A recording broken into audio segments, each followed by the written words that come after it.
Hello guys, welcome back to our YouTube channel. Guys तो आज की इस वीडियो लेक्चर में हम पढ़ने वाले हैं वॉल्यूम इन डॉकर। चलिए स्टार्ट करते हैं। तो गाइस वॉल्यूम होता क्या है, बेसिकली क्या होता है कि सपोज दैट कोई सा भी एप्लीकेशन बनाया हुआ है और उसको आप रन कर रहे हो कंटेनर पे, ठीक है। अब वो आपका एप्लीकेशन ऐसा है कि यूजर वहाँ पे फीडबैक दे रहा है, चाहे कुछ भी यूजर वहाँ फीड कर रहा है, ठीक है। सपोज दैट आप कोई एक वेबसाइट बनाया हुआ है, जॉब पोर्टल वेबसाइट बनाया है जहाँ पे यूजर आएंगे और अपना रिज्यूमे सबमिट करेंगे। बेसिकली वो अपना डाटा प्रोवाइड करेंगे वेबसाइट को और वेबसाइट के थ्रू डाटा को रेक्टिफाइड किया जाएगा और उस रिज्यूमे के अकॉर्डिंग उसे जॉब प्रोवाइड किया जाएगा, ठीक है। तो कहीं ना कहीं वो जो भी आपने वेबसाइट डिजाइन किया है वो डेटा से रिलेटेड है, यानी यूजर का डेटा हमें चाहिए, ठीक है। सपोज डैट आपने जो वेबसाइट बनाया, 6 यूजर आए, अपना रिज्यूमे सबमिट करें, सबमिट करते ही वेबसाइट क्रैश हो गया। अब वो डेटा जो उन्होंने सबमिट करा है कहीं ना कहीं वो तो आपके लिए इम्पॉर्टेंट है, क्योंकि जो डेटा मिलेगा उसी के बेसिस पे उनको आप जॉब प्रोवाइड करोगे। लेकिन जब वो डेटा ही आपके पास नहीं आएगा तो कहीं ना कहीं आपका कोई मतलब ही नहीं होता उस वेबसाइट का। और दूसरी बात, अगर वो उस वेबसाइट से आप अर्निंग कर रहे हो, यानी कि जॉब दिलवा के आप अर्निंग कर रहे हो, आपके पास वो डेटा ही नहीं आएगा, ना आप उसे जॉब दिलवा पाओगे और आपका बिजनेस नहीं हो पाएगा, ठीक है। तो कहीं ना कहीं डेटा बहुत इंपॉर्टेंट है आपके लिए, ठीक है। आप ऐसा वेबसाइट बनाओगे, अगर आपका सर्वर डाउन हो जाता है, वेबसाइट डाउन होता है, फिर उस वेबसाइट पे डेटा रहे वो आपके पास रहे, ठीक है। तो कैसे हैंडल करा जाता है, उसी को हैंडल करने के लिए हमारे डॉकर में जो कॉन्सेप्ट होता है वॉल्यूम होता है। वॉल्यूम के थ्रू उस चीज़ को हम बहुत अच्छे से हैंडल करते हैं, यानी कि डाटा को 100% अवेलेबल शो कराते हैं लोकल होस्ट में, अगर वो सर्वर डाउन हो जाता है तो भी, ठीक है। तो चलिए पहले हम देख लेते हैं वॉल्यूम होता है क्या है, उसका डेफिनेशन देख लेते हैं। तो मेरे को एक पीडीएफ ये मिला है। तो डॉकर देखो, डॉकर वॉल्यूम क्या होता है। Docker volume are way to persistently store and manage data by a Docker container, ठीक है। Volume provide a mechanism for sharing data between containers as well as persisting data beyond the life cycle of a single container, ठीक। जो container है उसकी life cycle perform करोगे, यानी कि stop restart जो भी करोगे कुछ मतलब नहीं बनता है, कुछ फर्क नहीं पड़ेगा, आपका वॉल्यूम, आपका डाटा 100% अवेलेबल रहेगा। तो वो डॉकर वॉल्यूम के ही थ्रू पॉसिबल होता है, ठीक है। और एक सिंपल सा जो डेफिनेशन होता है वो मैं ऐसे बोल सकते हैं, volume are the folder on your local machine hard drives, ठीक है, which are mounted into container.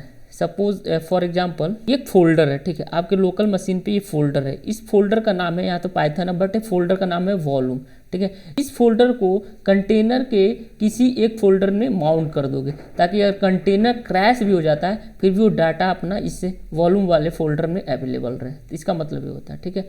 Volume दो टाइप्स के होते हैं, जैसा कि आप इसमें देखोगे तो दो टाइप्स के होते हैं, नेम्ड वॉल्यूम होता है, बाइंड माउंट होता है, ठीक है। तो दोनों बात करेंगे। पहले हम देखते हैं हमारे डॉकर इमेजेस, ठीक है। तो हम एग्जांपल से समझते हैं, और तो उसके लिए हम क्या करते हैं, एक माईएसक्यूएल इमेज को पुल करते हैं। तो डॉकर पुल माईएसक्यूएल जो भी होगा लेटेस्ट वो पुल कर लेगा फ्रॉम डॉकर हब। तो यहाँ से ये वाली इमेज ये पुल कर लेगा, ठीक है। तो फाइनली हमारा डेटाबेस माईएसक्यूएल इमेज पुल हो गया लोकल में। तो हम उसे चेक कर सकते हैं डॉकर इमेजेस कमांड के थ्रू, ठीक है। तो यहाँ पे आप देख सकते हो ये हमारा डेटाबेस पुल हो गया, ठीक है। अब हम क्या करने वाले हैं, इस डेटाबेस को रन करने वाले हैं, ठीक है। उसके बाद हम वॉल्यूम का कॉन्सेप्ट समझेंगे। ये है हमारा माईएसक्यूएल डेटाबेस। तो इसमें आप जाओगे, यहाँ पे इन्वायरमेंट वेरिएबल करके हैं, बहुत सारे ऑप्शन होते हैं। तो हम पासवर्ड लेस ऑथेंटिकेशन करेंगे, यानी कि हम जो वेरिएबल यूज करने वाले हैं ये वाला, ठीक है, ये करने वाले हैं, ठीक है। तो फर्स्ट ऑफ ऑल हम क्या करते हैं, डॉकर इस जो इमेज है इसे हम रन करते हैं। डॉकर रन कमांड का यूज करेंगे, माइनस डिटैच मोड में करने वाले हैं। कोई सा नेम दे देते हैं अपने डेटाबेस को, तो माईएसक्यूएल दे देते हैं, ठीक है। और उसके बाद माईएसक्यूएल अलाउ इम्पट्टी पासवर्ड, ठीक है। तो ये हम कॉपी करके ट्रू वैल्यू साइन कर देते हैं। और कौन सा इमेज रन करना है, इमेज जो हमारा है माईएसक्यूएल, ठीक है। तो आप डायरेक्टली ऐसे ये कमांड भी रन कर सकते थे, बट मैंने पहले पुल करा, मतलब आपको इमेज दिखाया कि ये वाली इमेज है, देन उसको मैं रन कर रहा हूँ। तो ये सारे कमांड, ये कमांड है जो हमारे माईएसक्यूएल को रन करेंगे, ठीक है। तो मैं हिट करता हूँ, तो देखो हमारा कंटेनर क्रिएट हुआ। तो कंटेनर देखने का कमांड PS, ठीक है। तो हमारा ये रनिंग मोड में है। अब हम क्या करते हैं, इस कंटेनर के अंदर जाते हैं। तो डॉकर EC कमांड होता है, इंटरेक्टिव टर्मिनल के थ्रू जाते हैं, और जो हमारा कंटेनर ID है 08 हम सिर्फ दो स्टार्टिंग के 2 नंबर भी लिख सकते हैं, और जो हमारा कमांड है बैश, ठीक है। तो हम इंटर कर गए, ठीक। तो यहाँ पे अब रन करने वाले माई एसक्यूएल कमांड, और यहाँ पे देखते हैं सो। तो बाय डिफ़ॉल्ट ये 4 जो डेटाबेस है वो क्रिएट हुआ है, ठीक है। अब इसमें हम कुछ डेटाबेस क्रिएट करेंगे और चेक करने वाले हैं। क्रिएट करते हैं, तो अभी क्या है, क्रिएट डेटाबेस शिवेंद्र, ठीक है, क्रिएट हो गया। फिर एक और क्रिएट करते हैं, इस बार रखते हैं संतोष, कुछ भी बाय डिफ़ॉल्ट। फॉर एग्जांपल के लिए 2-3 डेटाबेस में क्रिएट कर देता हूँ, ठीक है। तो सब देखो, आपने MySQL कंटेनर क्रिएट करा, उसमें जाके कुछ डेटाबेस आपने क्रिएट कर दिया। एंड ये जो है फॉर एग्जांपल ये जो 3 डेटाबेस मैंने क्रिएट करा है, इसको एज ए रिलेट कर लो कि आपने किसी वेबसाइट पे जाके अपना फॉर्म सबमिट कर लिया, ठीक है। कुछ डेटा आपने वहाँ पे स्टोर कर दिया, ठीक है। अब वो डेटा हमको 100% अवेलेबल होना चाहिए, परसिस्टेंट होना चाहिए। अगर सर्वर डिलीट हो, चाहे वो सर्वर क्रैश हो जाए, बट हमारा डेटा हमेशा अवेलेबल होना चाहिए। तो क्या होता है कि जैसे सर्वर क्रैश होता है ना, अगर हम वॉल्यूम का कॉन्सेप्ट ना नहीं यूज़ करते हैं, तो उस केस में क्या होता है, जब सर्वर क्रैश होता है ना, तो वो डेटा लॉस्ट हो जाते हैं ना। लेकिन हमको डेटा को परसिस्टेंट करना है, 100% सिक्योर करना है, तो उस केस में हम क्या करते हैं, डॉकर वॉल्यूम का यूज करते हैं, ठीक है। तो उसका मैं एग्जांपल दे रहा हूँ कि कैसे आप समझ सकते हो चीज़ को। तो मैंने MySQL कंटेनर चलाया, उसमें 2-3 डेटाबेस क्रिएट करा, ठीक है। कैसे चेक करेंगे, सो डेटाबेसेस। तो देखो यहाँ पे संतोष, शिवेंद्र, पटेल, ये 3 डेटाबेसेस इसमें क्रिएट हो गए, ठीक है।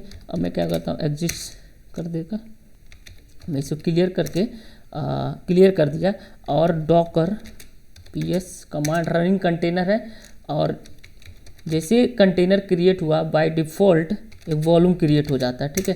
तो यहाँ पे देखोगे ये ऊपर वाला जो है, ये ऊपर वाला, ये बाय डिफ़ॉल्ट एक वॉल्यूम क्रिएट हुआ है इस कंटेनर को क्रिएट करने पे, ठीक है, ऊपर 2E वाला, ठीक है। ये नीचे का ऑलरेडी है, तो मैं इसको क्या करता हूँ, डिलीट कर देता हूँ।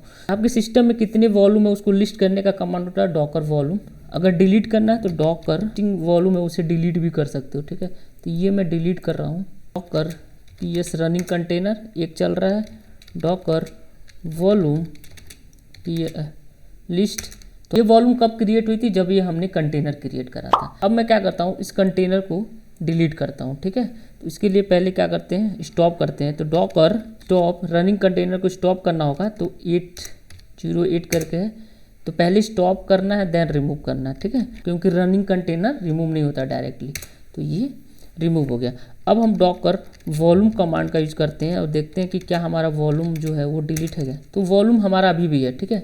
कंटेनर अगर देखा जाए PS कमांड -C करके देखते हैं, तो कंटेनर नहीं है, बट हमारा वॉल्यूम अभी भी एग्जिस्ट कर रहा है लोकल सिस्टम पर। इमेजेस, अब इमेजेस में जाके हमारा इमेजेस है। अब इसको रन करने पे हमें जो जितने भी टेबल क्रिएट किए थे, डेटा क्रिएट किए थे, वो चीज़ हमें अवेलेबल होना चाहिए। तो उसी चीज़ को हम चेक करने वाले हैं। तो फिर से मैं क्या करता हूँ, डॉकर रन कमांड का यूज़ करता हूँ, सेम यही कमांड यूज़ करता हूँ। इस बार फिर से मैं इंटर कर देता हूँ। तो इस बार फिर से कंटेनर क्रिएट हुआ, और देखते हैं इस बार एक नई वॉल्यूम फिर से क्रिएट हुई। यानी कि लास्ट टाइम जो हमने कंटेनर किया तो ठीक है, वो तो है अवेलेबल है, लेकिन फिर से एक और क्रिएट हो गई, ठीक है। अब फिर मैं क्या करता हूँ, इस कंटेनर के अंदर जाके देखता हूँ कि जो हमने टेबल क्रिएट करा था वो है कि नहीं। पहले डॉकर PS रनिंग कंटेनर, तो हमारा एक कंटेनर रनिंग मोड में है, पहले मैं इसको क्लियर कर। PS command running container, Docker volume list interactive terminal, और इस कंटेनर के अंदर जाना है तो E0 है। यहाँ पे देखो E0 स्टार्टिंग का 2 मैं रख रहा हूँ, तो EN0, ठीक है। कंटेनर के अंदर आ गए, MySQL कमांड चलाएंगे, MySQL। अब देखेंगे सो डेटाबेसेस करेंगे, तो देखो हमारा पटेल, शिवेंद्र, संतोष जो भी था वो डेटाबेस में नहीं है। यानी कि इस बार क्या हुआ, जैसे हमने डॉकर स्टॉप किया तो जितने भी हमारे जो हमने डेटा क्रिएट किए तो लॉस्ट हो गए। ये बहुत बड़ा प्रॉब्लम था, क्योंकि अगर डेटा ही नहीं रहेगा तो वेबसाइट का कोई मतलब नहीं है, ठीक। इस प्रॉब्लम को सॉल्व किसने किया, डॉकर वॉल्यूम ने इस प्रॉब्लम को सॉल्व किया।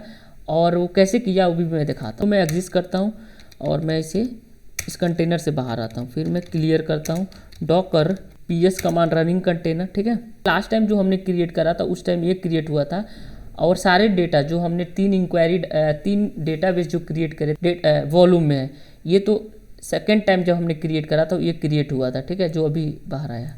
मैं फिर से कंटेनर को स्टॉप करता हूँ एंड देन रिमूव कर देता हूँ कंटेनर को। तो डॉकर PS-a कोई भी कंटेनर नहीं है हमारा, ठीक है। इस बार हम जो कंटेनर फिर से रन कर रहे हैं और इस बार हम क्या करेंगे, वॉल्यूम का कॉन्सेप्ट यूज करेंगे। तो वॉल्यूम कॉन्सेप्ट क्या होता है, -v टैग लगा के, और इस वाले जो लोकल होस्ट में ये जो वॉल्यूम क्रिएट हुआ है इससे हम मैप करने जा रहे हैं कंटेनर के अंदर, ठीक है। तो इसे मैं पेस्ट करता हूँ, इस वाले कंटेनर को पेस्ट करता हूँ कहाँ पे, MySQL कंटेनर में। तो MySQL कंटेनर का आप यहाँ पे जाओगे, वेयर टू स्टोर डेटा, तो उसका पाथ होता है ये what/lib/MySQL। कंटेनर के अंदर इस जगह डेटा सारे स्टोर होते हैं MySQL में, ठीक है।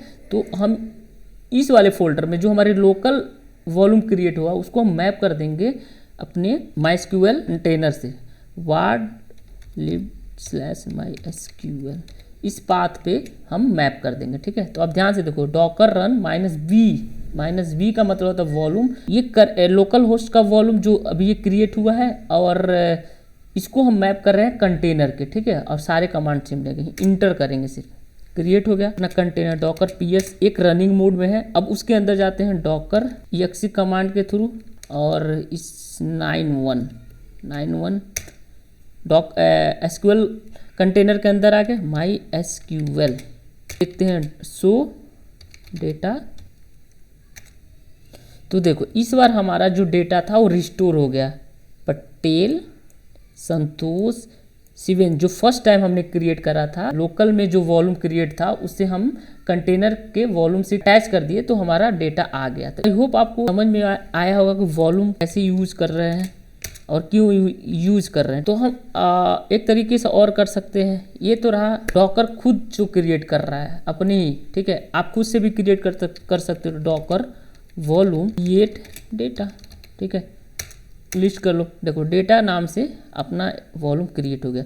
तो अगर इस बार आप क्या करते हो, इस बार जब हम न्यूली MySQL कंटेनर जब क्रिएट करेंगे, तो इस बार हम क्या करने वाले हैं, माई डेटा से ये जो है माई डेटा वाले फोल्डर से इसे मैप कर देंगे। और ऑलरेडी है तो पहले हम चलो किसी और नाम से क्रिएट कर लेते हैं, MySQL 01 नेम चेंज कर दे रहे हैं और फिर हिट इंटर कर रहे हैं। तो इस बार दूसरा कंटेनर क्रिएट हुआ -PS, तो 2 कंटेनर रनिंग मोड में है। नेम क्या है, ये वाला भी जस्ट मैंने क्रिएट करा है। इस वाले कंटेनर में हमने जो मैप करा है माई डेटा वाला, ठीक है।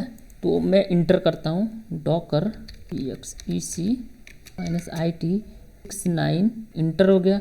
MySQL कमांड यूज करेंगे, ठीक है। और यहाँ पे हम शो, इस बार हालांकि इस बार हमने क्या किया, न्यू वॉल्यूम क्रिएट करा है ना, तो सो न्यू, तो वो पुराने वाले इसमें नहीं दिखेंगे, तो इस बार पुराने वाले नहीं दिखेंगे, ठीक है। तो इस बार फिर से हम क्रिएट कर रहे हैं आइटम, कुछ भी हम 3 क्रिएट कर देते हैं। इस बार हमने बुक्स, न्यू आइटम, वेजिटेबल, इस टाइप का कुछ डेटा हमने क्रिएट कर दिया। अब फिर एग्जिट करते हैं, बाहर आ गए कंटेनर से, डॉकर PS कमांड का यूज़ करते हैं, और मैं स्टॉप करता हूँ डॉकर, हम स्टॉप करते हैं, रिमूव कर देते हैं। इस बार देखोगे डॉकर PS कमांड के थ्रू रिमूव हो गया, ठीक है। लेकिन डॉकर वॉल्यूम में हमारा होगा डॉकर। तो हमारे जितने भी डेटा है इस वाले डेटा में ना, तो फिर से मैं क्या करता हूँ, कंटेनर को रन करता हूँ दोबारा स्टॉप करके। अगर ये वाला वॉल्यूम उससे माउंट नहीं किया होता तो दोबारा अगर स्टार्ट करता तो हमारे सारे डेटा लॉस्ट हो जाते। लेकिन इस बार हम क्या करेंगे, जब स्टार्ट करने का यूज़ करेंगे, और ये देखो ये जो वॉल्यूम के थ्रू से हमने माउंट कर दिया है, ठीक है। तो हम क्या है, सिंपली इंटर करेंगे, और क्या बोल रहा है, नेम जो इस बार रखेंगे MySQL 1, तो क्रिएट हो गया। डॉकर PS कमांड के थ्रू देखोगे 2 कंटेनर है, और डॉकर exe पैस, ठीक, आ गए MySQL कमांड। इस बार हमारा डेटा सारे स्टोर हो गए, ठीक है। बुक्स, न्यू आइटम, वेजिटेबल, तो इस तरीके से हम अपने डाटा को परसिस्ट कर सकते हैं, ठीक है। तो आई होप आपको समझ में आया होगा कि वॉल्यूम क्या होता है, ठीक है, और कैसे यूज़ करते हैं। आई होप कंटेनर के थ्रू, इस MySQL कंटेनर के थ्रू आपको समझ में आया होगा। तो वॉल्यूम लिस्ट डिलीट करने का मैं बता दे रहा, डॉकर वॉल्यूम रिमूव कमांड का यूज करेंगे। अब ये वाला माई डेटा जो है आप किसी भी कंटेनर के साथ अटैच कर दोगे तो सेम जो भी इसमें डेटा रहेगा वो चीज़ आपको उस कंटेनर में दिखने लगेगा। ठीक है, तो कहीं ना कहीं ये फोल्डर लोकली क्रिएट हो रहा है और इसमें डेटा जितने भी डेटा है सारे इसमें अवेलेबल रहेंगे। अगर सर्वर क्रैश भी हो जाता है, स्टॉप भी हो जाता है, रिमूव भी हो जाता है, उससे कोई मतलब नहीं है। अगर कभी क्रैश भी हो जाता है, अगर दूसरा कंटेनर क्रिएट होगा तो बस उस कंटेनर में ये वाला फोल्डर अटैच कर दो। हाँ, अटैच करोगे तो ये सारे डेटा उस वाले कंटेनर में शो करने लगेंगे। हम डेटा वॉल्यूम को ऐसे रिमूव कर सकते हैं। यूज़ में है तो पहले हमको डिलीट करना होगा। डॉकर कमांड के थ्रू पहले हमको डॉकर स्टॉप करना होगा कंटेनर को। दोनों कंटेनर में स्टॉप कर रहा हूँ, F2 और 9.1। ठीक है, दोनों को मैं रिमूव कर दे रहा हूँ। 2 और 9.1 रिमूव हो गया। डॉकर PS-S ऑल कंटेनर, कोई कंटेनर नहीं है। ठीक है, अब हम यूज करते हैं Docker volume list. Volume delete करना है तो डॉकर वॉल्यूम रिमूव हो गया। क्रिएट करने का मैंने बताया डॉकर वॉल्यूम क्रिएट वॉल्यूम, तो माई वॉल्यूम नाम से नई वॉल्यूम क्रिएट हो गई। ठीक है, अब इसे इंस्पेक्ट करना है तो कैसे करोगे?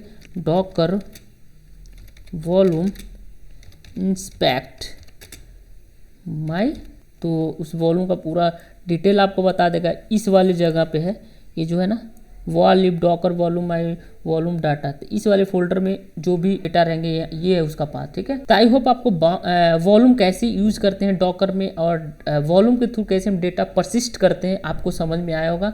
और आप डिफिनीशन वगैरह प्रैक्टिकली मैंने बताया। और एक रहता है डॉकर बाइंड माउंट, तो बाइंड माउंट का ये आप यहाँ देखना, डॉकर पाथ बस उसमें अटैच करना है। पाथ इन कंटेनर आपको पता है, जैसे सपोज दैट कि इस डॉकर फाइल को अगर चाहते हो कि कंटेनर में माउंट हो जाए तो बस वहाँ पे जाओ, इसका पाथ कॉपी पाथ कर लेना, -v कमांड लिखना और वहाँ पे ये कंप्लीट पाथ पेस्ट करने के बाद देखो यहाँ पे लिखा है ना होस्ट पाथ, यानी कि लोकल सिस्टम का होस्ट पाथ है। तो डॉकर फाइल का जो पाथ, इसको हमको माउंट कर देना है कंटेनर के किसी भी पाथ में। अगर इस वाले केस में एनजीनिक्स इमेज है तो एनजीनिक्स इमेज में इस वाले पाथ में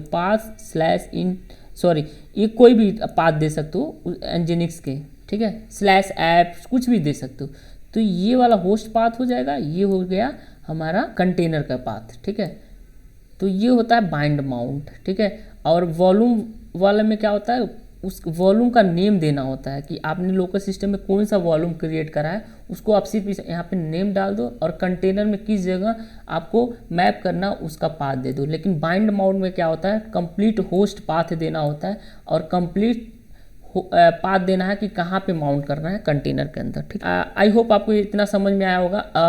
अगर नहीं समझ में आएगा तो नीचे कमेंट करना जरूर, मैं बाइंड माउंट का एक वीडियो ला दूंगा और अच्छे से इसे एक्सप्लेन कर दूंगा। तो गाइज आई होप आज के इस वीडियो लेक्चर में आपको समझ में आया होगा। तो गाइज मिलते हैं नेक्स्ट वीडियो में नेक्स्ट टॉपिक के साथ। तब तक के लिए thank you so much for watching this video and guys like share and subscribe जरूर करें ताकि ज़्यादा से ज़्यादा मैं वीडियो बनाऊँ और मैं भी मोटिवेटेड हूँ। Thank you.